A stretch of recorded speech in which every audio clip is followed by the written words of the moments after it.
നോമ്പുകാല ചിന്തകളുടെ 9ാം ഭാഗത്തിലേക്ക് ഏവർക്കും സ്വാഗതം.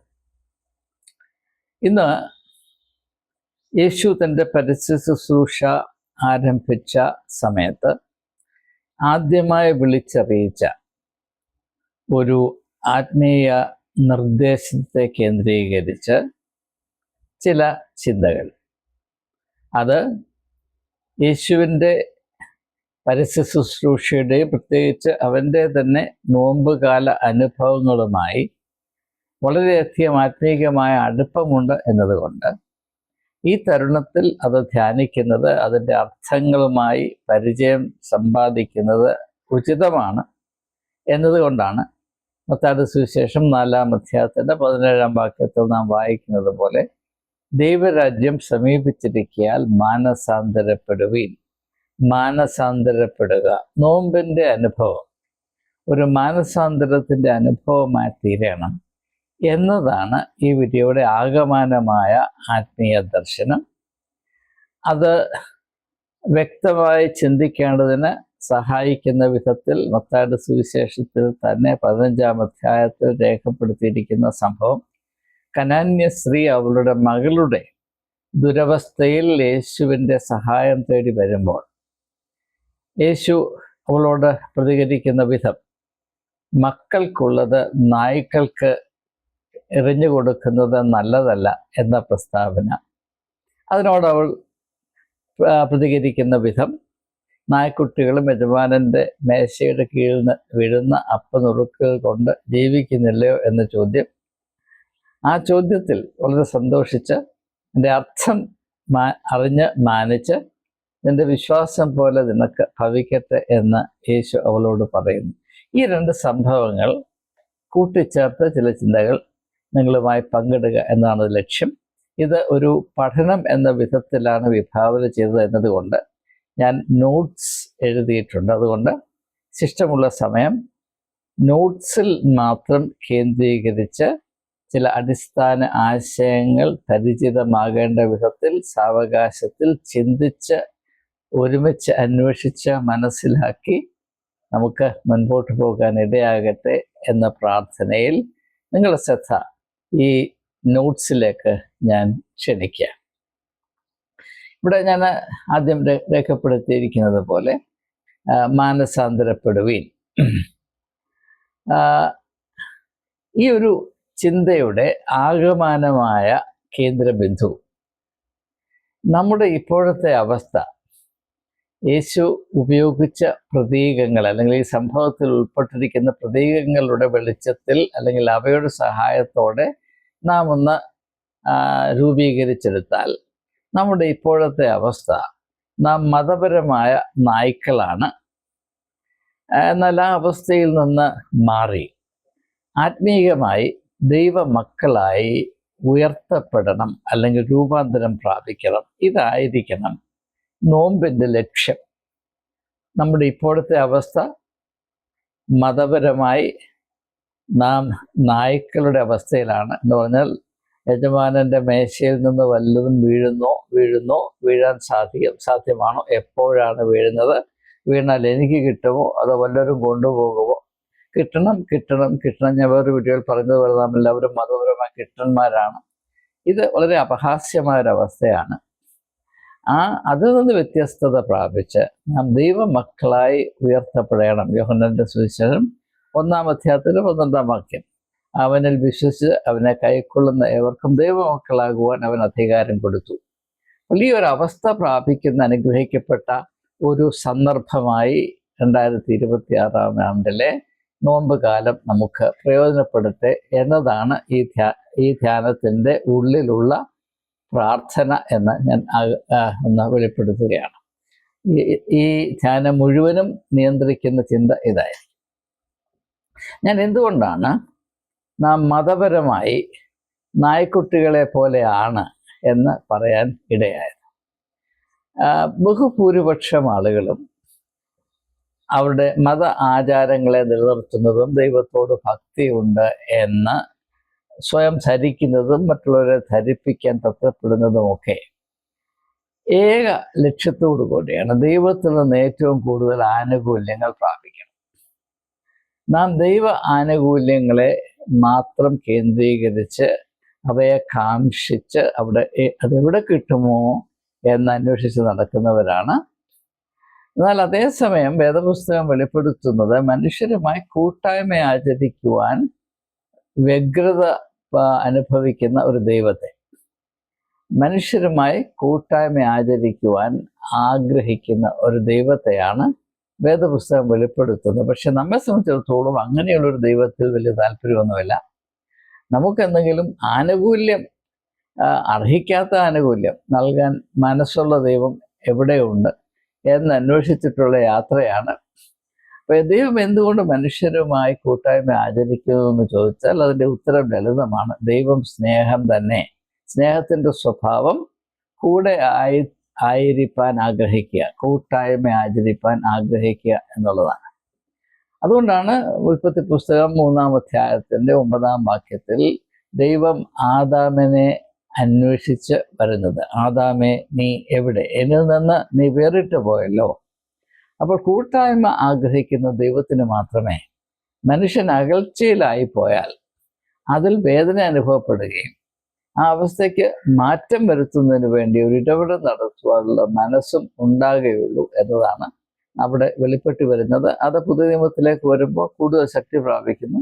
അതുകൊണ്ടാണ് യോഹന്നാന്റെ സുവിശേഷം 15-ാം അധ്യായത്തിന്റെ 4-ാം വാക്യത്തിൽ നാം കാണുന്നത് പോലെ യേശു പറയുന്നു, നിങ്ങൾ എന്നിൽ വസിപ്പീൻ, ഞാൻ നിങ്ങളിലും വസിക്കാം. അത് കൂട്ടായ്മയുടെ പാരമ്യമായ അവസ്ഥ, ഏറ്റവും മഹനീയമായ അവസ്ഥയെ സൂചിപ്പിക്കുന്നതാണ് എന്ന് പ്രത്യേകം വിശദീകരിച്ച് പറയേണ്ട ആവശ്യമില്ലല്ലോ. നമ്മുടെ ഈ കാലത്ത് നാം നോക്കുമ്പോൾ ഒരു വലിയൊരു വിരോധാഭാസം നമ്മുടെ ശ്രദ്ധയിൽപ്പെടും. അതായത് ലോകത്തെമ്പാടും, പ്രത്യേകിച്ച് കേരളത്തിൽ, മനുഷ്യൻ ആരാധിച്ചെപ്പോഴും ആരാധിച്ച് പ്രാർത്ഥിച്ച് കാത്തിരിപ്പ്, നോമ്പ്, ആചാരങ്ങളൊന്നും മുറതെറ്റിക്കാതെ നടത്തിക്കൊണ്ടുവരുന്നു. വചന പ്രഘോഷം തകൃതിയ നടക്കുന്നു. കൺവെൻഷൻ.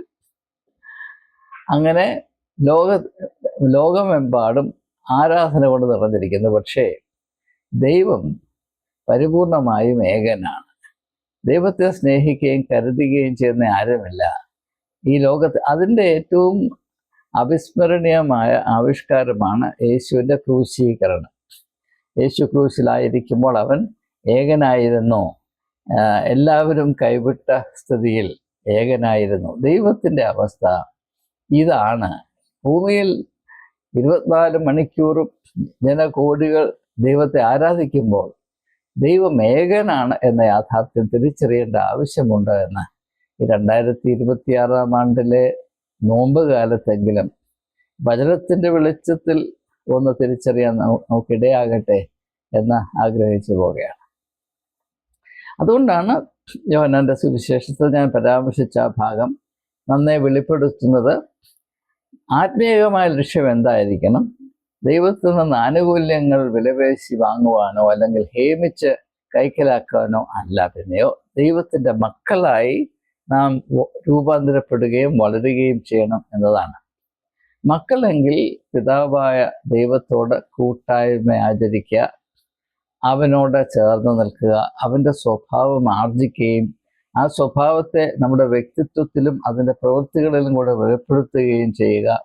ഇതായിരിക്കും നമ്മുടെ ഏറ്റവും വലിയ ലക്ഷ്യം. അതുകൊണ്ടാണ് യേശു പറയുന്നത്, നിങ്ങളുടെ പിതാവ് സൽഗുണപൂർണനായിരിക്കുന്നത് പോലെ നിങ്ങളും സൽഗുണപൂർണരായിരിക്കും. മത്തായിയുടെ സുവിശേഷം 5-ാം അധ്യായത്തിൻ്റെ 48-ാം വാക്യം. നോട്ട്സ് ഉള്ളത് കൊണ്ട് അത് കേന്ദ്രീകരിച്ച് വളരെ കൃത്യമായി കാര്യങ്ങൾ മനസ്സിലാക്കാൻ ഇടയാകും എന്ന് ഞാൻ പ്രതീക്ഷിക്കുകയും ആശ്വസിക്കുകയും ചെയ്യുക. അതൊക്കെ മുൻപോട്ട് പോകും. അപ്പം അതുകൊണ്ട് ആത്മീയമായ ഏറ്റവും പ്രാധാന്യം അർഹിക്കുന്ന ലക്ഷ്യം മനുഷ്യനും ദൈവവുമായി ആത്മാവിലും സത്യത്തിലും കൂട്ടായ്മ ആചരിക്കുവാൻ ഇടയാകുക. യോഹന്നാന്റെ സുവിശേഷം 4-ാം അധ്യായത്തിൻ്റെ 24-ാം വാക്യം സുപരിചിതമാണ്.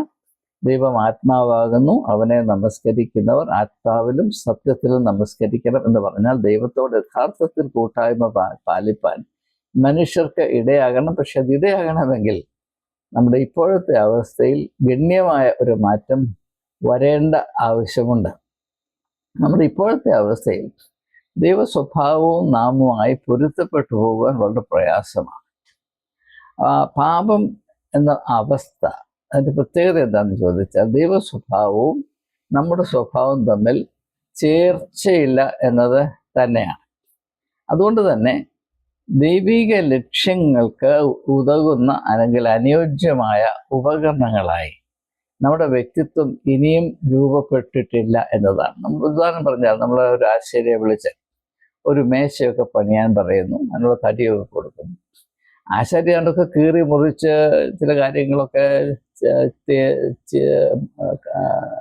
എന്താണ് പറയുന്നത്, രൂപമൊക്കെ വരുത്തി പണി തെറ്റിട്ട് പോയി. പക്ഷേ മേശ ഉപയോഗിക്കാനായിട്ട് അവിടെ ചെല്ലുമ്പോൾ അതിൻ്റെ മേശയുടെ മുഖത്തൊരു 10 കഷ്ണം ഇങ്ങനെ തള്ളി നിൽക്കുന്നു, അതിൻ്റെ സൈഡിലോട്ട് 20 കഷ്ണങ്ങൾ തള്ളി നിൽക്കുന്നു.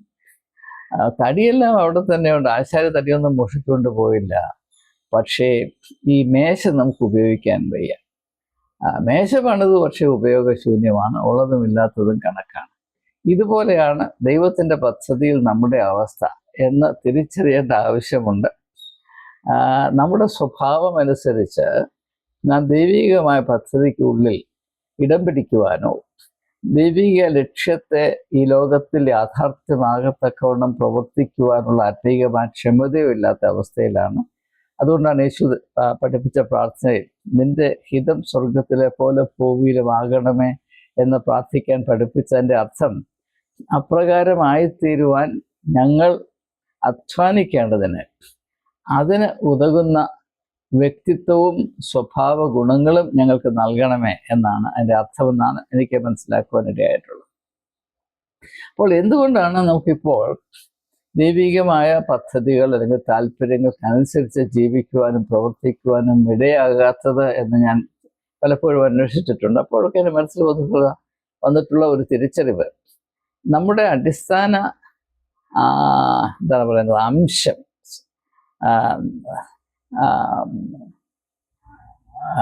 അധപ്പതിച്ച് പോയിട്ടുള്ളതല്ല. ഇംഗ്ലീഷിൽ ഞാൻ അവിടെ എഴുതി വെച്ചിരിക്കുന്നത്, ഇറ്റ് ഈസ് നോട്ട് ദാറ്റ് അവർ stuff is rotten but that we are not in harmony with the purposes of God. ഞാൻ പറഞ്ഞ ഉദാഹരണത്തിൽ കൂടെ നോക്കുമ്പോൾ മേശ എവിടെയുണ്ട്, എല്ലാ തടിയും ഉപയോഗിച്ചിട്ടുണ്ട്, പക്ഷേ ഉപയോഗിക്കാൻ കൊള്ളത്തില്ല എന്ന് പറഞ്ഞതുപോലെ ദൈവം നമ്മെ പ്രത്യേകതയുള്ളവരായി അതിമനോഹരമായ സ്വന്തം രൂപത്തിലും സാധിച്ചൊക്കെ സൃഷ്ടിച്ചു. പക്ഷേ ഈ ആശാരി പണിത മേശ പോലെ ഉപയോഗിക്കാൻ കൊള്ളത്തില്ല. ഈ ഒരവസ്ഥയിൽ നിന്ന് ദൈവഹിതത്തോട് ചേർന്ന് അതിന് അനുയോജ്യരായി ദൈവികമായ ലക്ഷ്യങ്ങളെ ഭൂലോകത്തിൽ നിർവഹിക്കുന്നവരായി ആത്മീയ വ്യക്തിത്വം, വെളിച്ചമുള്ള വ്യക്തിത്വം പ്രാപിക്കുന്നവരായി രൂപാന്തരപ്പെടുവാൻ മനുഷ്യർക്കിടയാകുന്നതിന് വേണ്ടിയാണ് ദൈവം തൻ്റെ പുത്രരെ ലോകത്തിലേക്ക് അയച്ചത്. അങ്ങനെ അവൻ തൻ്റെ പരസ്യ ശുശ്രൂഷ നിർവഹിച്ചത് എല്ലാം നിവൃത്തിയായി എന്ന് പറഞ്ഞ് ക്രൂശിൽ തൻ്റെ ജീവനെ പിതാവിൻ്റെ കയ്യിൽ സമർപ്പിച്ചത്. ഇതാണ് സുവിശേഷത്തിൻ്റെ ഹൃദയഭാഗം. അതുകൊണ്ട് അപ്രകാരമുള്ളൊരു രൂപാന്തരം സംഭവിക്കേണ്ട ആവശ്യമുണ്ട് എന്ന് തിരിച്ചറിയാൻ പ്രത്യേകമായി മാറ്റിവെക്കപ്പെട്ട ഒരവസ്ഥയായി ഈ നോമ്പ് കാലത്തെ മനസ്സിലാക്കുന്നത്, അപ്രകാരം പ്രയോജനപ്പെടുത്തുന്നത് ഉചിതമാണ് എന്നാണ് എനിക്ക് അവരോടും സവിനയം അറിയിക്കാനുള്ളത്. നാം ഈ ലോകത്തിൽ വന്നത് ഒരു മതം പന പോലെ തഴച്ചു വളരുവാനല്ല. മർക്കോസിന്റെ സുവിശേഷം 2-ാം അധ്യായത്തിന്റെ 28-ാം വാക്യത്തിൽ യേശു പറയുന്നു, മനുഷ്യൻ ശബത്തിന് വേണ്ടിയല്ല, ശബത്ത് മനുഷ്യന് വേണ്ടിയാണ്. ശബത്ത് എന്ന് പറഞ്ഞാൽ യഹൂദന്റെ കാഴ്ചപ്പാടിൽ മതത്തിന്റെ ആകത്തുകയാണ് ശബത്ത്. ഇന്നും ബഹുഭൂരിപക്ഷം ക്രിസ്ത്യാനികളുടെയും വിചാരം, അവർ ഈ ലോകത്തിൽ വന്നത് ക്രിസ്തു മതം ഒന്ന് വളരാനും പച്ച പിടിക്കാനും അത് ലോകത്തിലെ ഏറ്റവും വലിയ മതമായി വളരുവാനും ഒക്കെ. അതൊക്കെ വെറും മണ്ടത്തരമാണ്. നാം എന്തിനാണ് ലോകത്തിലേക്ക് വന്നത് എന്നതിൻ്റെ ഉദ്ദേശം യേശു ഏറ്റവും ഭംഗിയായി കാവ്യാത്മകമായി വെളിപ്പെടുത്തിയിട്ടുണ്ട്. മത്തായിയുടെ സുവിശേഷം 5-ാം അധ്യായത്തിലെ 14-ാം വാക്യത്തിൽ നിങ്ങൾ ലോകത്തിൻ്റെ വെളിച്ചമാകുന്നു എന്ന് പറയുന്നുണ്ട്. അപ്രകാരം ഉള്ള അനുയോജ്യമായ ഒരു വ്യക്തിത്വം പ്രാപിപ്പാൻ നമുക്ക് ഇടയാകണം. അതായിരിക്കണം ഏറ്റവും പ്രമുഖമായ ആത്മീയമായ ലക്ഷ്യം എന്നതാണ് സുവിശേഷത്തിൻ്റെ ഏറ്റവും പ്രാധാന്യം അർഹിക്കുന്ന നിർദ്ദേശമായി എനിക്ക് മനസ്സിലാക്കുവാൻ ഇടയായിട്ടുള്ളത്. അപ്പോൾ നാം ഈ ലോകത്തിൻ്റെ വെളിച്ചമായി തീരണം. പക്ഷേ അത് നോക്കുമ്പോൾ നാം അങ്ങനെ ആ അവസ്ഥയിലല്ല. എന്നാൽ അതേസമയം തന്നെ നമ്മുടെ ഉള്ളിൽ വെളിച്ചമുണ്ട്. There is light within us. എന്നാൽ ആ ഉള്ളിലുള്ള വെളിച്ചം ലോകത്തിന് ലഭ്യമാകുന്നില്ല. The light within us is unavailable to the world and even to us, even to our dear ones. അപ്പം അതുകൊണ്ട് എവിടെയോ ഒരു തകരാറുണ്ട്, എവിടെയോ ഒരു ഡിസ്കണക്ഷൻ ഉണ്ട്. നമ്മൾ വീട്ടിലെ ഇലക്ട്രിസിറ്റി വയറിങ് എല്ലാം ഉണ്ട്, നമ്മൾ ബൾബുമുണ്ട്. ബൾബ് അതിൻ്റെ ഹോൾഡറിലൊക്കെ നമ്മൾ ഫിറ്റ് ചെയ്ത്, പക്ഷേ വെളിച്ചം കിട്ടുന്നില്ല. കാരണം അതിനകത്തൊരു ലൂസ് കോണ്ടാക്റ്റ് ഉണ്ട്. കറണ്ടുണ്ട്, വയറുണ്ട്, ഹോൾഡറുണ്ട്, ബൾബുണ്ട്, പക്ഷെ വെളിച്ചം കിട്ടുന്നില്ല. ഒരു ചെറിയ ഡിസ്കണക്ഷൻ. അതുകൊണ്ട് ആ മുറി ഇപ്പോഴും അന്ധകാരത്തിലാണ്. എന്ന് പറഞ്ഞതുപോലെ എല്ലാം ഉണ്ട് പക്ഷേ ഒന്നുമില്ല എന്നൊരവസ്ഥയിലാണ് നാം. ലോകത്തിൻ്റെ വെളിച്ചമായി സ്ഥിതി ചെയ്യുവാൻ, പ്രശോഭിപ്പാൻ വിളിച്ചാക്കപ്പെട്ട ജനം ആ ഒരവസ്ഥയിൽ നിന്ന് വളരെ ദൂരീകരിക്കപ്പെട്ട ഒരു സ്ഥിതിയിലാണ് എന്ന് തിരിച്ചറിയാനുള്ള ഒരവസരമായി ഈ നോമ്പുകാലം ഭവിക്കട്ടെ എന്ന് ആഗ്രഹിക്കുകയാണ്, ആശംസിക്കുകയാണ്. അതുകൊണ്ട് മതം, ക്രിസ്തുമതമാണെങ്കിലും ഏത് മതമാണെങ്കിലും, ഒരു വലിയ തെറ്റിദ്ധാരണയുടെ പുറത്താണ് സ്ഥിതി ചെയ്യുന്നതും പ്രവർത്തിക്കുന്നത്. അതെന്താണ്? ദൈവത്തെ കരുതേണ്ട കാര്യമൊന്നുമില്ല. ദൈവത്തിൽ നമുക്ക് എന്ത് കിട്ടുമെന്ന് മാത്രം നോക്കിയാൽ മതി. ദൈവത്തെ സ്നേഹിക്കേണ്ട, ദൈവത്തിൻ്റെ കയ്യിൽ നിന്ന് നമുക്ക് വിട്ടുകിട്ടാവുന്ന അപ്പക്കഷ്ണങ്ങൾ മാത്രം സ്നേഹിച്ചാൽ മതി. ഇങ്ങനെയൊന്നും ആരും സമ്മതിക്കുകയില്ല എങ്കിലും അതിൻ്റെ പ്രവൃത്തിയുടെ സ്വഭാവം നോക്കുമ്പോൾ മതസ്ഥാപനങ്ങൾ, മതസംവിധാനങ്ങൾ ക്രമീകരിക്കപ്പെട്ടിരിക്കുന്ന വിധവും അവിടെ പ്രവർത്തന രീതികളും ലക്ഷ്യങ്ങളും ഒക്കെ നോക്കുമ്പോൾ ഇത് വളരെ വ്യക്തമാണ്.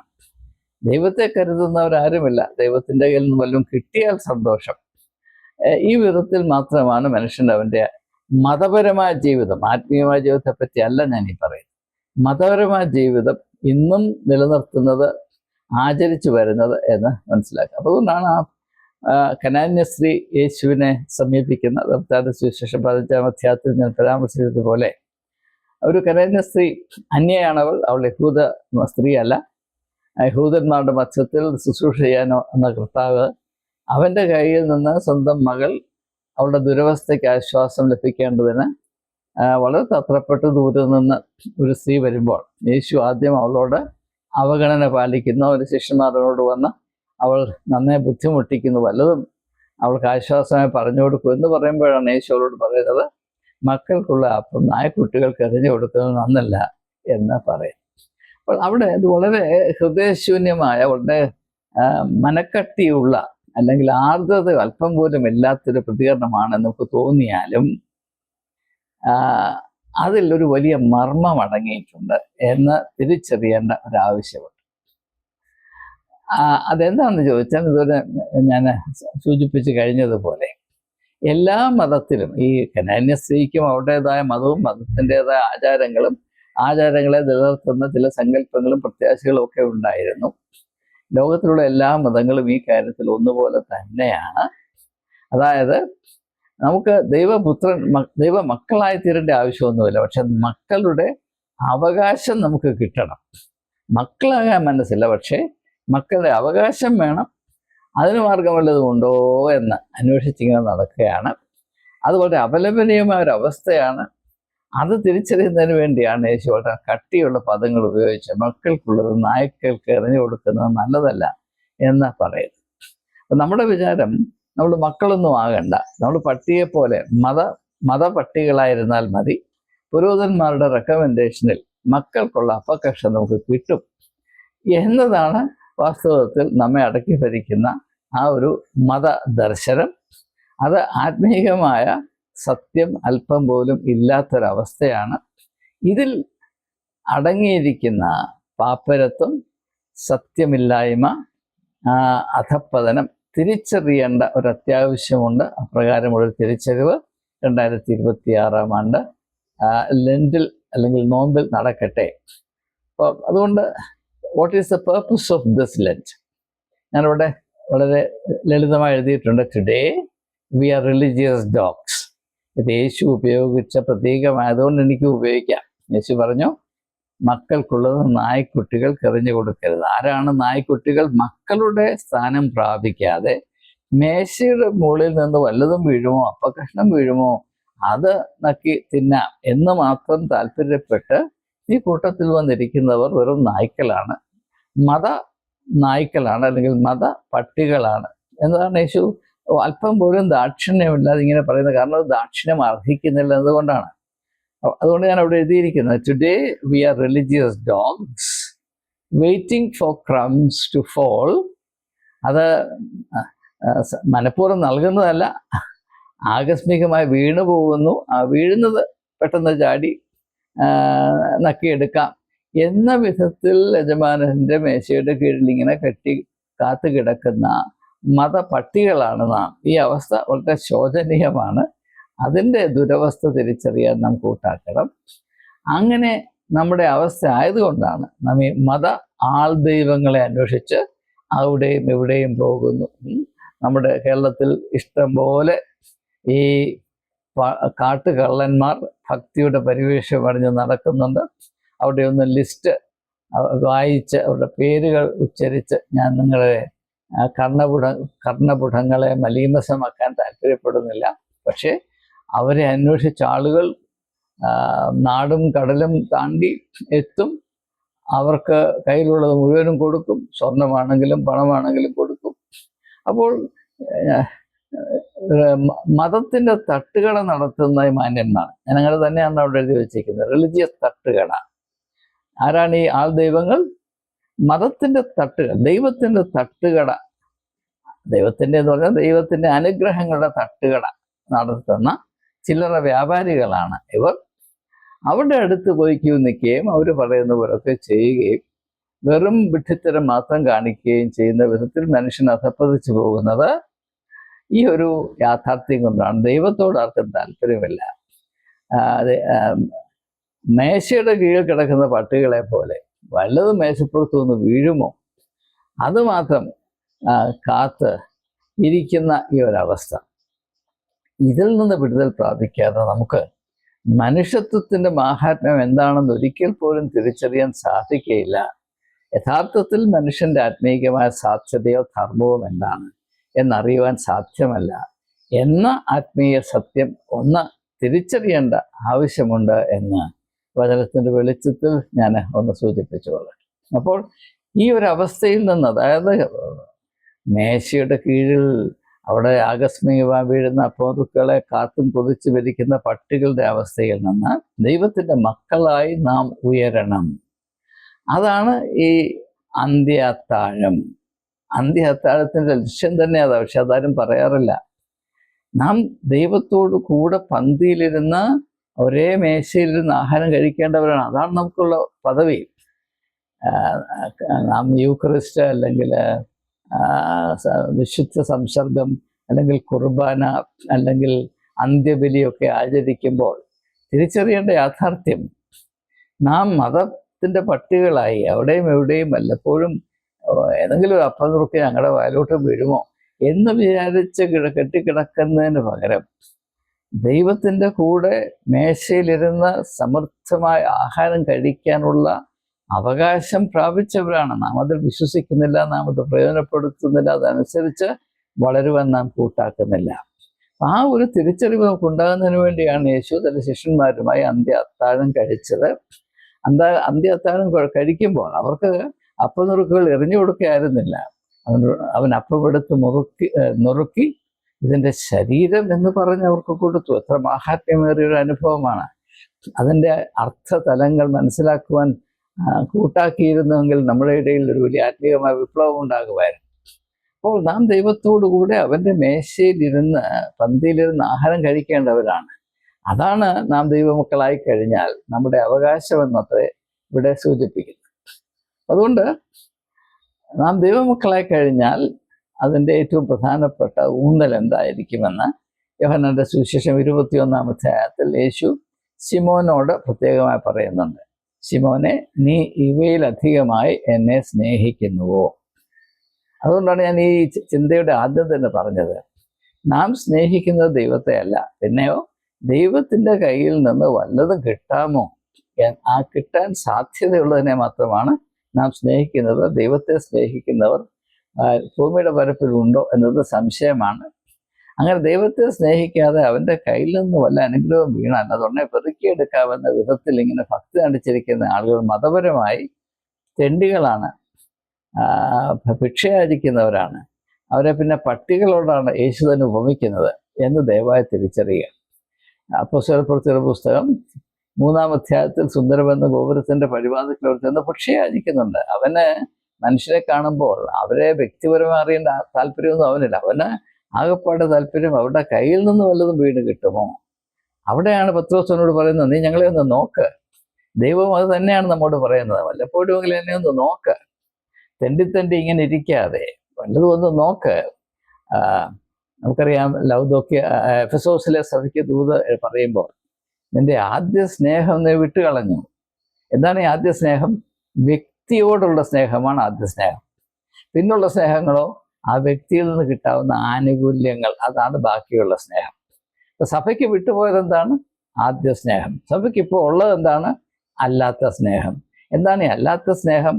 അതെല്ലാം കൂടെ ക്രോഡീകരിച്ചുകൊണ്ടാണ് മാമോൻ സേവ എന്ന് പറയുന്നത്. അതൊക്കെ വളരെ വ്യക്തമാണ്. പക്ഷേ ഇത് കൂട്ടിച്ചേർത്താരും വായിക്കുകയോ ചിന്തിക്കുകയോ ചെയ്യാത്തത് കൊണ്ട് ഇത് വേണ്ടതുപോലെ മനസ്സിലാക്കാൻ ഇടയാകുന്നില്ല എന്നത് ദുഃഖകരമായ ഒരവസ്ഥ തന്നെയാണ്.